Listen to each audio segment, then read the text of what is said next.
師傅好，大家好，你好。好快又過年，咁啊，我哋連續3集，師傅都有啲嘢送俾我哋觀眾，係咪？冇啊，今日就係送個福字啦，一個順字啦，係咪？咁啊，等你啲 fans 啊，各方面啊，如果欣賞嘅或者咩嘅，咪走嚟你哋嗰度登記咯。如果喺本港嘅，我哋就免費郵遞到府上啦。係。如果海外嘅就自己自付郵費啦，呢啲你哋搞啦。師傅點解揀2個字，一個福字，一個順字，係代表咩意思？福係希望大家啦，喺呢個丙午年啦，咁啊五福臨門啦，唔使講啦，係嘛？咁迎福啊，接財神啊，各方面啦。咁其次就個順啦，六大順啦，係咪？咁啊希望啊，即係邊6個順啊？皇帝君臣啦，父子啦，兄弟啦，咁正所謂就父慈子孝啦，係咪？兄愛弟敬啦，咁皇帝嗰度皇帝啊行義，神啊行個咩咧？唔記得咗忠神神啊行忠啦，咁啊六順啦，係咪？咁其實個順字都好多嘢講下嘅，亦都教我哋做人一個哲理啊。一個順你可以當係個水，水啊，係嘛？水係嗰4個字點講啊？順風順水啊？唔係咩？上善若水啊嘛，係嘛？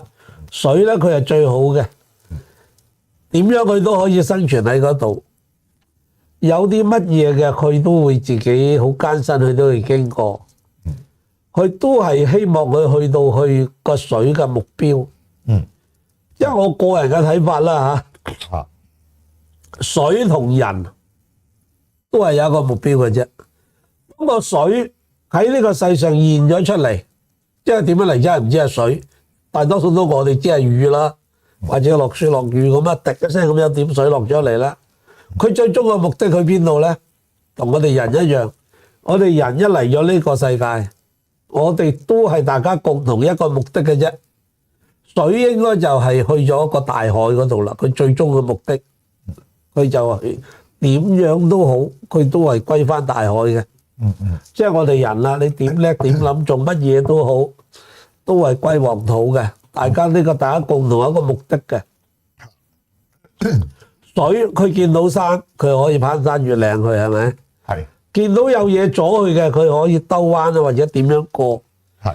甚至你話喂，有啲人唔係喎，俾我哋煲咗嚟飲點啊？到我哋一個小解小便，佢又出翻嚟，佢都係向下流嘅。係。不論你去咗咩渠又好，咩嘢都好，歸根結底佢都係歸納翻去大海嘅，係嘛？所以百川歸納翻去大海就係咁解，一個人自己諗嘅咋，咁所以咧，你話我哋做人咪唔使話咁睇得咁執着啊，咁緊張咯，係嘛？好似個順啊，或者同個水啊咁樣理解我哋個過程啊，開心咁啊過咗去咪得咯，唔使話又咁又咁啦，即係本人覺得啦。咁所以咧今年咧我就寫呢2個字送俾大家啦。咁大家如果我哋嘅觀眾，如果你想我呢2個字，就其實就好簡單嘅啫。咁就當然我哋首先嘅條件就係你 like and share 我哋嘅節目啦，同埋你如果俾一啲好嘅留言更加啦，我哋係會直接送埋寄埋俾你嘅。咁頭先師傅就喺度即直就寫咗2個字啫。但係就全部都係經阿師傅自己喺個壇嗰度寫啦。唔係呢個字係點樣咧？其實我哋就喺壇寫嘅。係。我哋要開咗壇啊。係。請咗我哋祖師爺落嚟降法吐法扶持我啊。咁希望有呢一個神嘅力量啦，咁啊幫大家祝福啦，祝福啊，扶持啦，係嘛？扶持啦，咁就得到呢樣嘢啦。係啊，咁啊嗱，大家梗係記得啦。咁就係。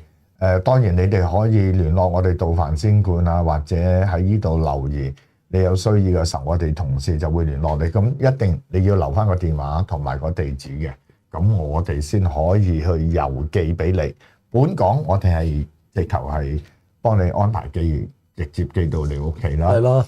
咁如果外國嘅就我哋唔知郵遞上會唔會可以或者幾耐啦。咁大家越早登記就越好，因為師傅始終都係一個心意送俾我哋嘅善信，或者有緣嘅觀眾咁大家即係有睇呢個節目嘅，咁都係一個帶動式啦。希望大家都可以參與或者參與又好啦，大家我哋新正頭攞個開心又好啦，係咪？係啊。雖然話喺電視機大家相遇，未必話碰到面，都係叫做個緣分嚟嘅。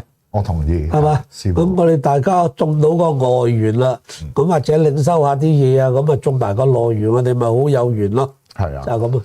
同埋仲有就係我再提一提啦，師傅都即係話丙午年依然就好似舊年咁咧，都為一啲善信去請一啲叫招財符啦。咁就係我哋同順利福德八公廟都會一齊幫手啦。因為阿師傅會寫2道符嘅，一道就喺廟嗰度化啦，一道就係自己陀嘅。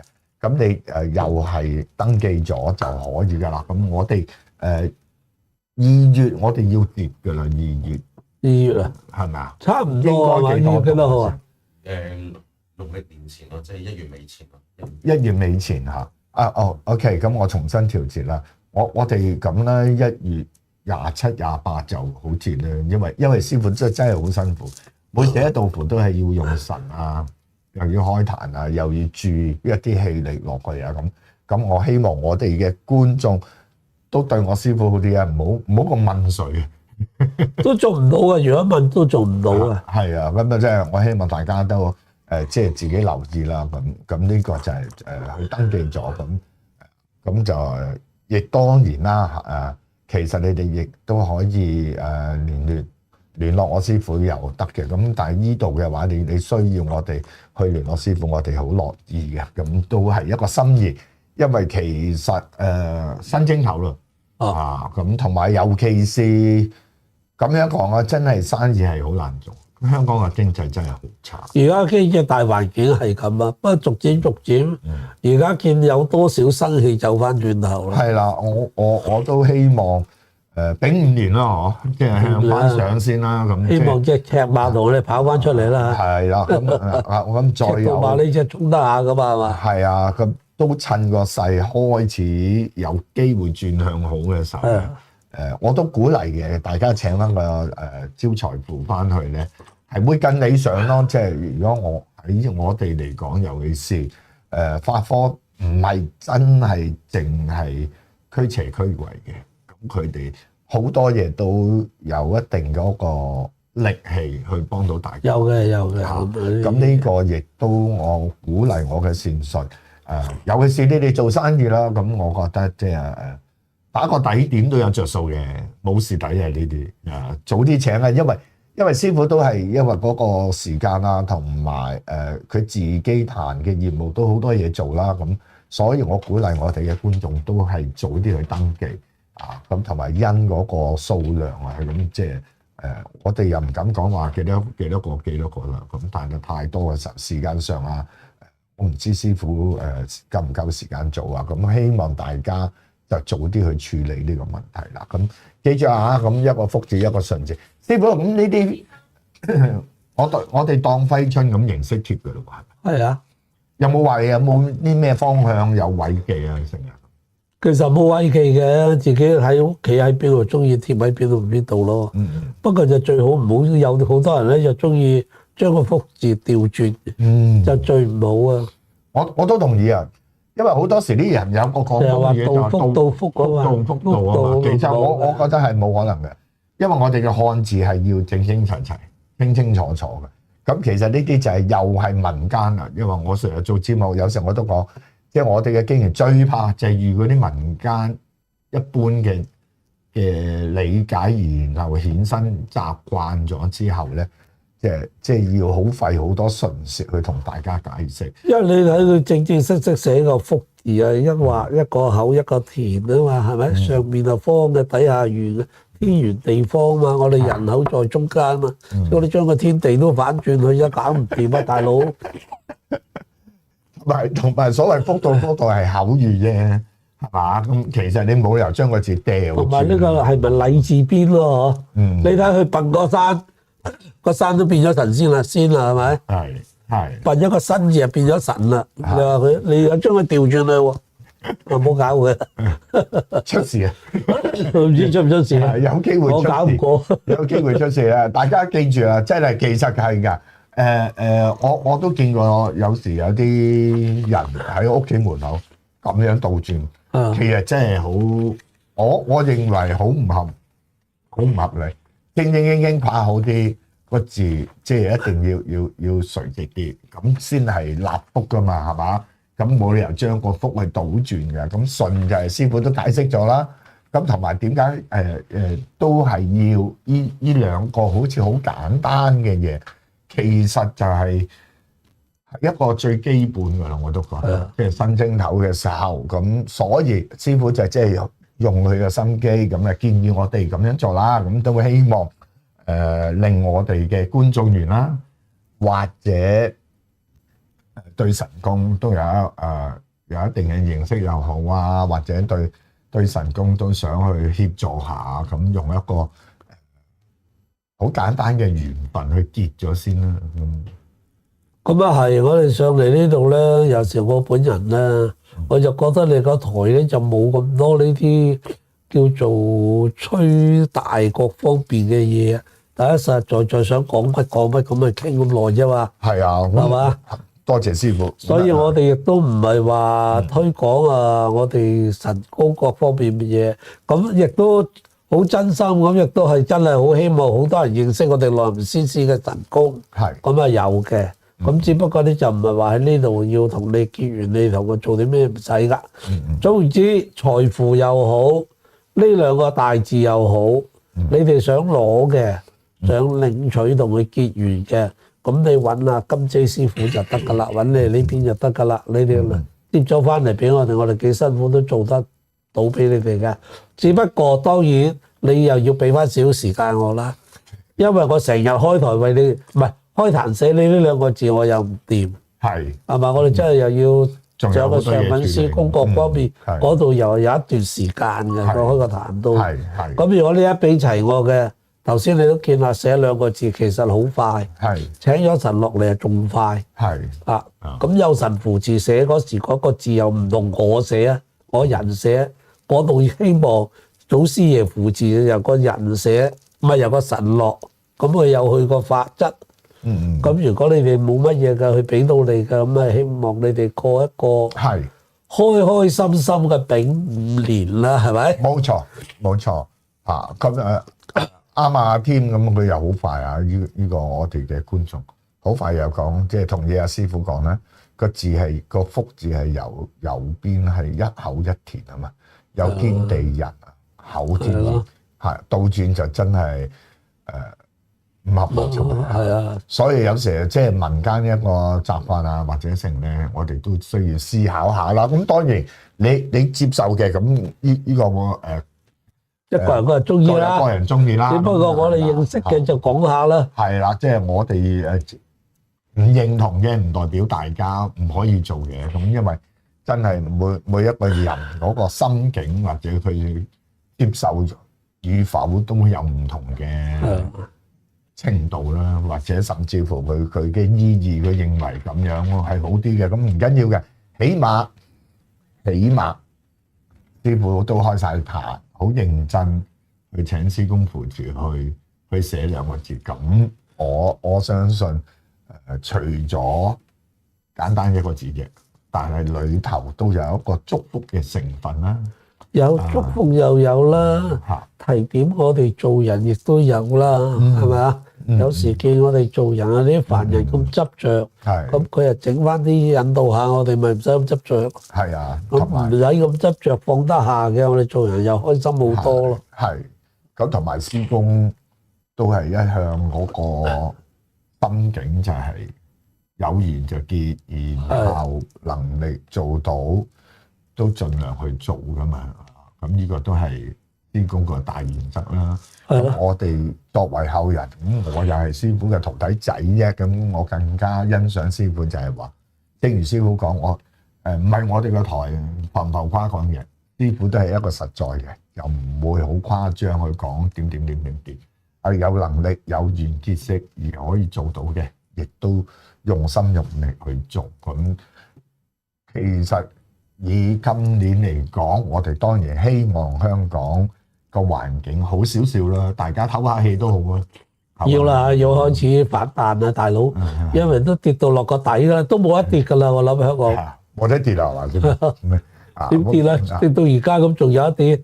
係啊，啱嘅咁啊，因為始終都係新正頭啊添，我同意嘅，即係大家都中國人嘅習慣都係好希望新嘅一年有好嘅開始先啊，咁個意義係大於一切啊，咁再加上有祖師爺嘅氣力喺度，咁再阿師傅嘅一種心意啊，就咁係爭好遠嘅嚇，咁即係呢個我都鼓勵我嘅善信早啲去登記啦，因為始終我哋唔知可以做到幾多個數量啊，時間越早就越好啊，咁我哋會盡快寄翻俾你哋嘅，咁都希望喺新正頭啦，就已經最好啦，最好新正頭啊，清潔完間屋啊，係咪整好你啲神壇啊？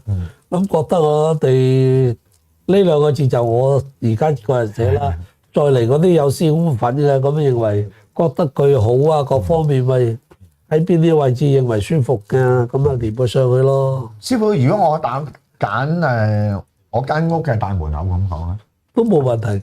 係向外定向內咧？應該嗱呢個就真要睇喎。係如果對門對戶嘅，隔離嗰個嘅，佢又係拜神嘅，佢有好多秘技嘅，咁你連隻咁樣咧，就變咗相對又有退喎。佢又變咗好似你同佢鬥嘢咁喎。OK，大家就貼肉越多喎。咁我不如貼喺門內啦，唔好撩是鬥非啦。係嘛？如果對方冇問題嘅，大家嘅，或者你對門冇嘢嘅，咁梗係連喺出邊好睇啦。咁就以你嘅經驗，你認為兩個字，如果係我以大門主大門啦，會唔會係一個都係比較平穩嘅選擇嘅位置？選大門啊，係啊，大門就好啊。一開門啊，接福咯，係咪？係一出門口啊，大順咯。係嘛？係啊，咁出入都好，出入都好，你邊個字都好㗎。咁我撞下彩都得到師傅認同，開心啲。都冇啊，冇撞彩㗎呢啲，唉。好，題外話，原來貼福字倒貼有兩個版本，同大家分享啦。一個最質疑嘅就係清代恭親王府嘅故事，就曾經寫咗大福字俾家丁貼大門，一個唔識字嘅家丁咧就倒轉貼。福晉見到大路要罰，管家就急中生子解釋就係話福到，即係福到，咁代表五福臨門。福晉聽完之後咧，就唔單止唔罰，仲獎賞50兩。咁故事後嚟就傳開俾百姓，就跟風倒貼嚇。咁啊，都會嘅，都會嘅。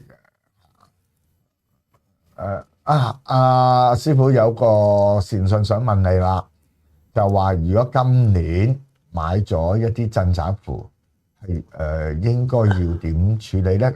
你係講新嘅鎮宅符定係舊咧？咁嗱，我或者我代你去問下師傅先啦。師傅，即係譬如有啲鎮宅符舊年我請咗嘅，理論上我哋要再請㗎啦，係嘛？係啊。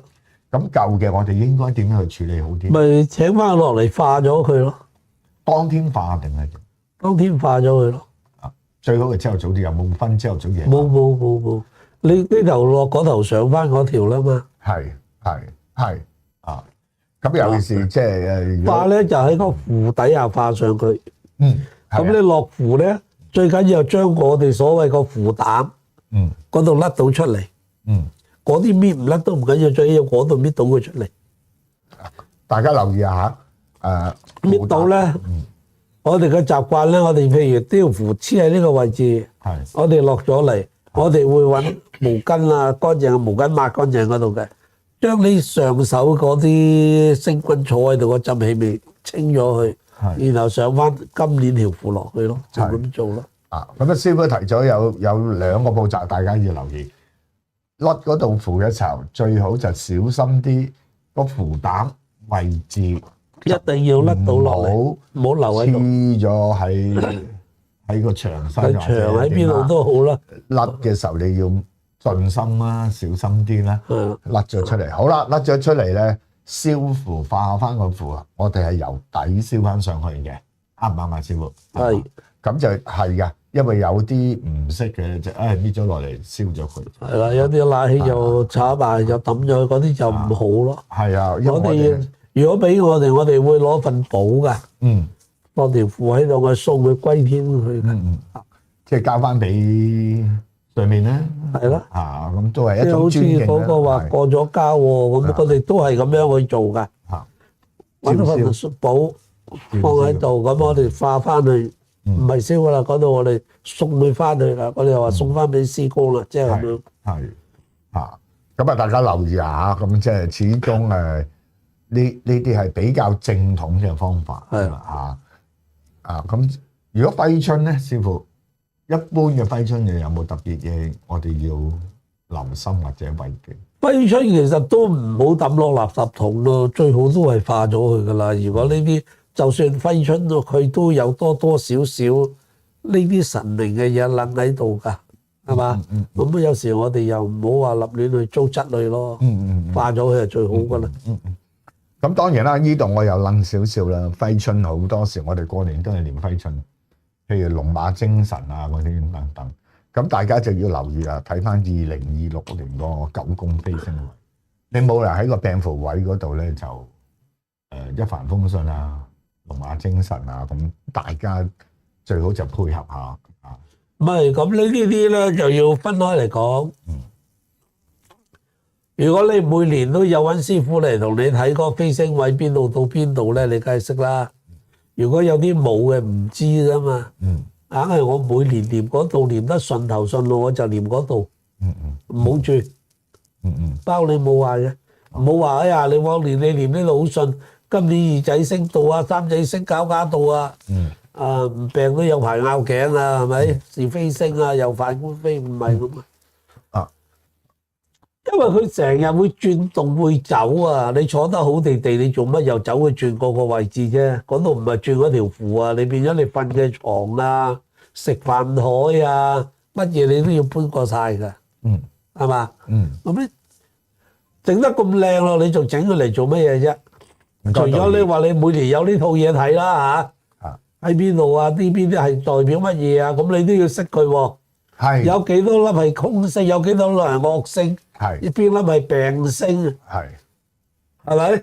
我啊識下三仔三碧啊，係講口舌嘅嘢啊，是非㗎。係二仔啊，二黑啊，病符啊。係病嘅走落去住啊，仲快脆走人啊，咁解係咪？係啊。係咯。仲有五黃咁啊！四仔啊，文曲星啊，係嘛？文曲星係比較定嘅。咁嗰啲譬如有活躍症嘅小朋友，你等佢定啲，咪俾佢住嗰度咯，等佢定啲咯。咁你要識佢先用到噶嘛？你唔識佢嘅，你點知佢乜頭乜路啊？所以就係咁咯。如果跟呢啲念咧，就每年唔同嘅位咧，就好辛苦噶。我覺得，我不如我16年我每年都順境順路，我都唔喐。即係我哋瞓間房，床擺好咗啦，日日都係咁上床瞓，咁都舒舒服服啊，出入各方面。咁你話我嗰年係嘅，我咪嗰年擺咯。咁今年調轉曬嘅咯喎，張床個坐向唔同喎。理論上係。老友又調轉張床啊？係。嗰日我個神位又坐呢度喎，我呢個唔係五黃位啊，嗰日嚟到啱坐㗎啦。今年五黃飛去嗰度喎。托個神位又走去第二度啊？冇可能嘅。最緊要第一日第一次接觸呢一笪地方，第一次我就要將佢設計好佢。我信風水，我揾風水師傅同我擺設好佢。冇風水嘅，我就用我個理念揾設計師同我間好啲位佢，係嘛？咁啊就係咁咯，即係我個人啊嚇，唔係話叫你哋唔信風水，我即係我個人。我哋貼開條符呢度，咁一入嚟我都習慣咗咯，咁啊又好咯，咁我咪甩呢條咪上呢條咯，最好噶啦。你同啲師傅請符嘅，佢都係俾開咁來來去都係嗰幾條符嘅啫嘛。係，我今日請咗條五雷符翻嚟鎮宅，我覺得間屋好寧靜。第日去俾第二條你都唔好話師傅，我想請翻條五雷符。佢只不過係個將領唔同啫嘛。係嘛？咁你咪又將條符咪又上翻嗰度咯，落嗰條送翻去歸位，又請呢位大佬上台，就咁樣啫嘛。咁所以唔使話揾咁多咯，我覺得啊。係，明白明白。咁啊，希望我哋嘅觀眾啊，聽完師傅講就自己去思考決定啦。係啦，但咁呢啲一定係你哋自己去決定嘅，各有各個思考係嘛？咁亦都我都講緊香港個位個面積咧，都唔容許我哋左邊右邊啦，係嘛？因為即係你唔同外國啦，即係住間屋個空間，你點調動嗰啲唔同嘅，我哋香港係最好嘅，咁熱鬧、咁繁華嘅地方，邊一個嘅窗唔係一五開佢就萬家燈火在眼前啦？係嘛？邊有咩遠景啊？乜嘢啊？冇啊，甚少啦。係嘛？除咗你係住得高啊，你嗰度又係比較高尚嘅地方啊，揀嘅位置靚有冇一個？我哋一定受市民住嘅地方，邊個咪冇開個窗？大家係嘛？係嗰時咁熱鬧啊！對面食乜嘢煮咩餸都知啊！咁同埋我都覺得係最緊要就係學阿師傅話齋，第一次我哋即係當然要深思熟慮啲啦。去搬入一間新住嘅地方，真係要消下下個習慣。同埋有時我都會咁講嘅，你自己根本係一個使用者，因應你嘅地方，你自己點樣去配合，舒唔舒服？當然最緊要就係唔好雜亂無章，又或者太多雜物棘手棘腳係嘛？地方大細唔重要，最緊要係嗰個。你自己都感應到即係舒服嘅。你信風水講嘅山管人丁，水管財嘛。咁你喺間入邊嘅咩叫山咧？雜物咪山咯。流通嘅個氣場咪有嗰個水咯。你想間屋聚財嘅，執得佢乾乾淨淨、整整齊齊，去嗰個氣口咪靚咯。係嘛？咁咪就係咁咯。有時我幫人所謂，哎呀學下幫人睇風水，我好多時啊，你不如執下間屋先啦。係啊，我哋唔係一定要你全部執好晒，因為始終有時人嘅習慣。喂，你真係用個心機執一執10%、20%都有進步啊，都有進步啊。咁同埋我哋好多時真係儲下啲嘢，咁其實又唔會用嘅，你真係要捨得去。掉咗佢又好，留翻好啲嘅空間俾自己。係啊，都係有兩種人啦，一種人係識執屋嘅，呢個執屋；一種人係叫塞屋，佢有條罅仔，買完代產嗰個膠袋，佢都當冇料埋咁樣塞埋條罅。啊，聽日後日有用，我攞出嚟用，分分鐘就3-5年都唔記得嗰度拎出嚟，又毛又塵，乜都有。係嘛？係。咁嗱，所以其實你話民間風水命理又好，或者一啲法都好啦。咁其實只要你哋有多少認識，其實就會明嘅啦，就唔係真係坊間講到咁複雜嘅啫。第一次咁啊，應該真係嘅，即係自己信嘅，揾個風水師傅啊指點啊，執得佢好地地啊，咁啊係嘛？咁你話年年咧，我就覺得就浪費啲，未必唔係浪唔浪費啦。咁你使得起錢嘅，亦都係一個福氣嚟嘅。好似我哋冇嘅咁啊，想執啊都係揾到個老友啊，大佬拍拍膊頭，知道佢識嘅，過嚟贈兩句，係咪？最多飲杯咖啡嘅啫，封封利是都唔使噶啦咁。咁你封得起佢做嘅，亦都係一個福氣。你話當乜嘢都好，不過咧就變咗係，我覺得好繁複啊。你換啲唔換啲又唔得。咁你呢間房啱你住，唔係代表明年啱你嘅喎。係咁你又換啊？啱嘅。咁啊嗱，新正頭啊，大家記住留意啦。咁同埋咧，今集同下一次再下一次咧，師傅都會講多啲有關新年嘅嘢啦，同埋即係話睇下可以令你哋想知嘅嘢就盡量可以講俾你聽啦。咁亦都希望可以帶動到我哋嘅觀眾去多啲去投入啲又好，參與又好。咁當然我哋或者我咁講啦，我本身都好感謝阿添啦，每一集佢都話添識好多嘢喎，講嘢俾佢好快脆喎。佢都肯去揾一啲資料又好，去認識又好啦。咁即係其實佢等我下次有啲唔識嘅，呢個上嚟揾阿添 Sir 問下先。係啊，佢都好快脆喎佢。因為即係咁耐以嚟，佢實際打出嚟嘅嘢都係好正路嘅嘢嚇，即係唔係一啲。我淨係識講點樣幅係點咗咧，搞錯得幾清楚啊！係啊，咁樣咁呢個都係我相信呢個機會率都好大嘅呢個故事嘅。點解會真係將個字倒轉咧？我都曾經好似類似聽到咁嘅故事啦。咁當然我就唔係記得邊個恭親王啊，或者咩成，就係呢人因為嘢就係唔識字倒轉咗。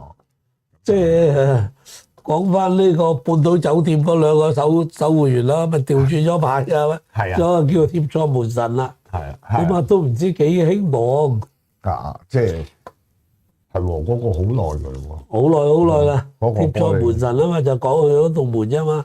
因為初嗰時候我有留意嘅時候，咦？點解係咪特登嘅咧？咁又係無收點樣走去咯？因為我哋一定唔係咁樣向㗎嘛，大家就可以留意啦。咁記住啦，咁好似呢啲咁就去到幾時可以貼上去啊，師傅？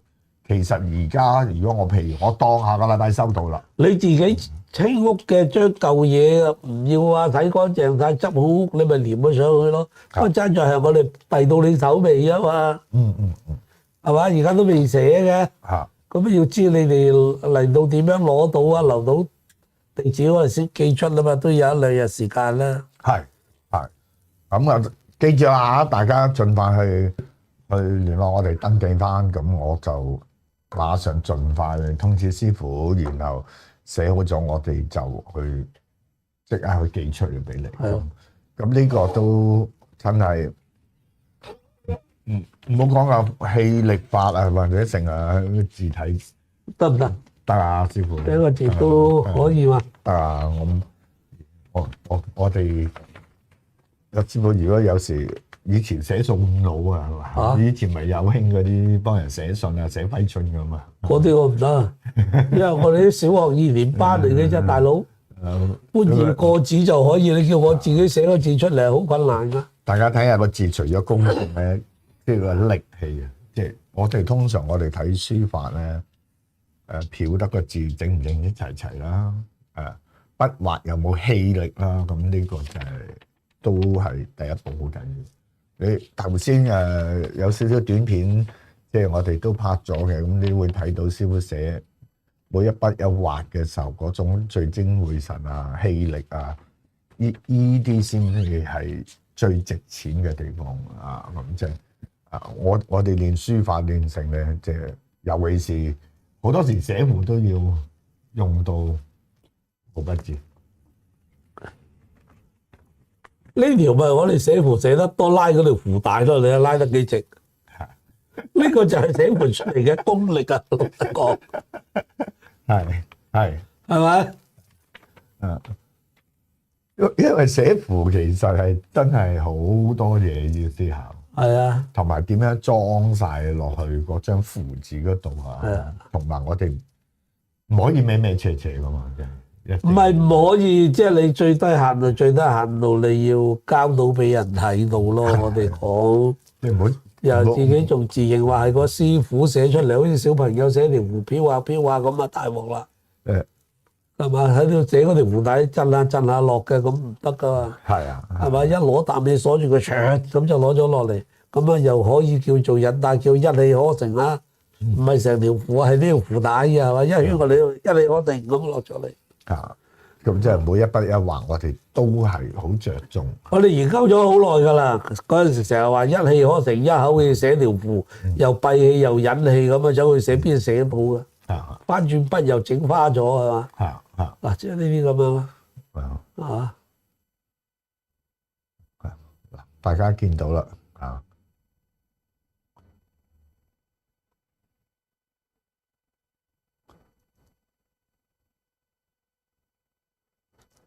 師傅而家俾我感覺好似歡樂今宵滿東華咁啊！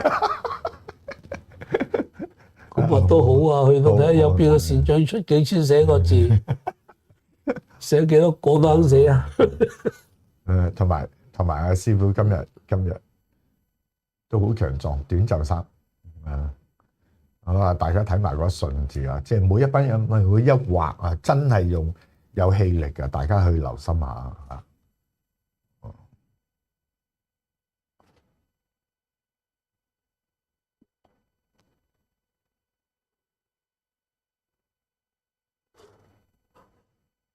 係嘛？拖得咁直呢啲咧，就我寫符嗰啲功力喺度就係呢樣啦。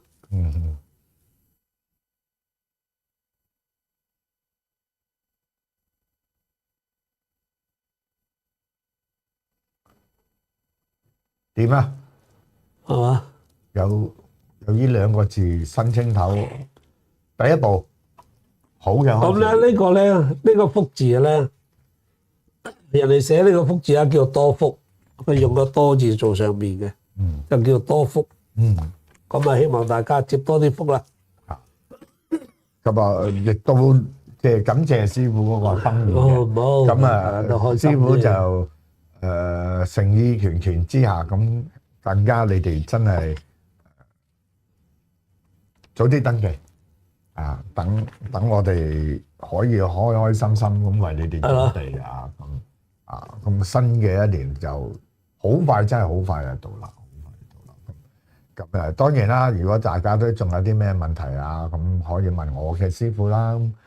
有啲譬如法科嘅嘢而識嘅，我哋師傅都喺佢個人經驗識嘅就解答啦。咁當然有啲位又未必可以講得到出嚟嘅，咁就到時只要你哋有疑問嘅都問咗師傅先。咁我哋都希望能夠去幫到你哋更多啊。咁就會係咁嘅情況啊。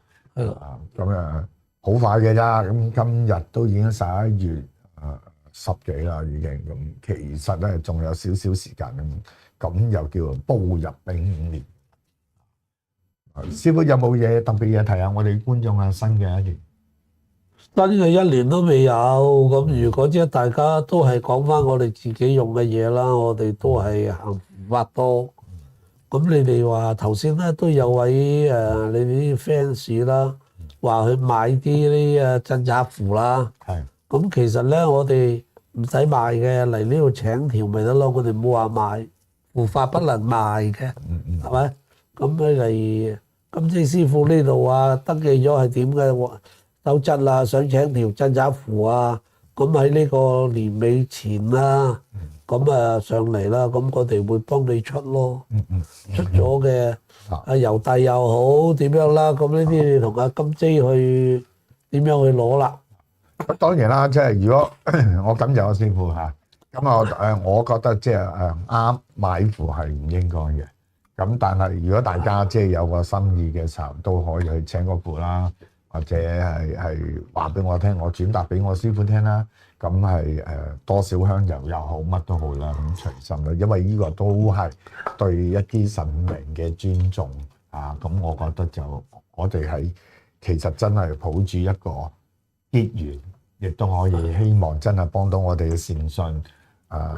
亦都感激如果你哋對我哋嘅師公嘅信任啫。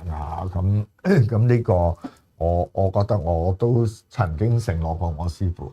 因為我嘅能力範圍可以嘅，我都希望能夠將我哋師公嗰一套信念個原則，希望用少少嘅氣力啦，或者借住一個平台仔，等阿師傅協助我咁去將我哋6任嘅施工嘅心態，或者我哋叫做發科啦嚇，咁一般外間就叫發科啦。即係我哋，哎呀，我講大啲啦。總之，我由而家開始，我出50條鎮宅符俾你哋嚟認購。認購係唔使錢嘅認購啊！係啊，咁即係話點樣又 like 啊，又乜嘢啊？咁樣頭50名，你留低我哋當呢字畫又係咁送到你嗰度係50條。嗱，過唔使錢啦，過多我都寫唔掂。50條我招呼你哋，咁你係早嚟早得啦。咁又嗱，我哋呃下師傅咁又要煩嘅啫。不過咁啦，都真係有少少條件啦。因為始終我哋都係轉咗一個新平台，因為我就見你一個新平台啦。連續幾集我哋都係咁都係比較即係話有啲觀眾失聯咗嘅。咁我都希望我哋嘅善信啦，真係幫我哋做一啲嘢啦。咁即係話建設性留言啦，甚至乎將我哋嘅片或者我小弟個平台啦，咁等我叨一叨師傅個講，咁就去介紹多啲你身邊嘅朋友啦，同埋點樣去拎入我哋嗰個平台啦。咁咧click 咗個like and subscribe，咁我哋都可以有啲新嘅資訊嘅時候，盡快去大家聯繫嘅。咁我亦都真係感謝我呢個師傅，咁即係每一樣嘢佢都會為我去諗啊，同大家去結緣啊，咁即係呢個係我嘅福分之餘，亦都係你哋嘅福分啊！咁最緊要就係你哋都識得欣賞，識得去我係吧？咁即係呢個真係嘅。咁呢個都係要你哋都要參與或者叫主動去做嘅嚇。咁呢度好，咁今集又差唔多先。咁快？係啊，咩1個鐘？咁今日師傅又加咗一啲着數俾我哋。冇。咁你哋記得啊，因為真係好辛苦㗎，寫好多嘢，同埋係要用精氣神，真係又要開壇嚇。咁真係唔係話即係咁求其料啊咁。哇！呢個寫得咁靚啊，六壬仙法傳天下，桃李滿門大吉昌。多謝你嚇 VV 咁VV 係啊，咁希望成你貴言啦。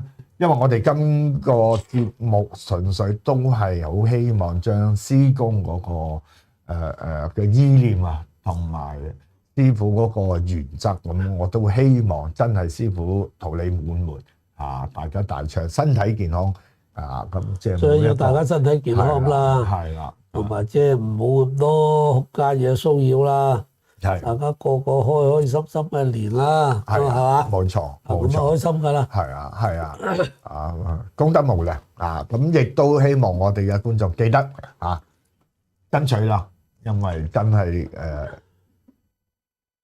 好短時間可能就冇晒㗎啦。咁即係師傅一講咗就係咁就係咁。咁我亦都希望我哋嘅觀眾真係協助下啦。咁都係作為鼓勵我個台之餘，亦都等師傅開心啲。即係做咗嘢都係大家都有個心意，向翻亦都了解多啲我哋施工嘅嘢啊。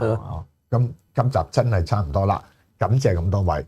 咁下一集我哋準備都差唔多嘅，叫過年真係揾日又要揾阿師傅你去你個壇嗰度咧，我想錄低啦，新正頭即係祝賀新年啦，咁同你擇一日。呢啲唔緊要嘅，呢啲幾時都得。我哋年28嗰日就唔得，嗰日我哋一定清潔神壇啊，同埋同班弟子就每年都食一年嘅叫年晚飯啊，即係咁啊，嗰日就一定好難啦。或者等我哋清潔完都得嘅嚇。係咯，睇下你個聯歡啊，咁樣食飯又係點啊？咁係啊，今年冇每年30啊，但係有年29咯。咁年28咯，夜少少嚟咯，我哋執完嘢拍完嘢先去食飯咯，係嘛？得㗎，冇問題。好，感謝師傅啊！咁記住啦，如果咁約定下導演咯喎，或者導演唔得閒喎。啊，當然啦，我哋嘅觀眾如果即係有需要想聯絡師傅嘅，咁記住下低呢個地址，咁就係六人七心正法壇啊，咁呢個都係好方便嘅。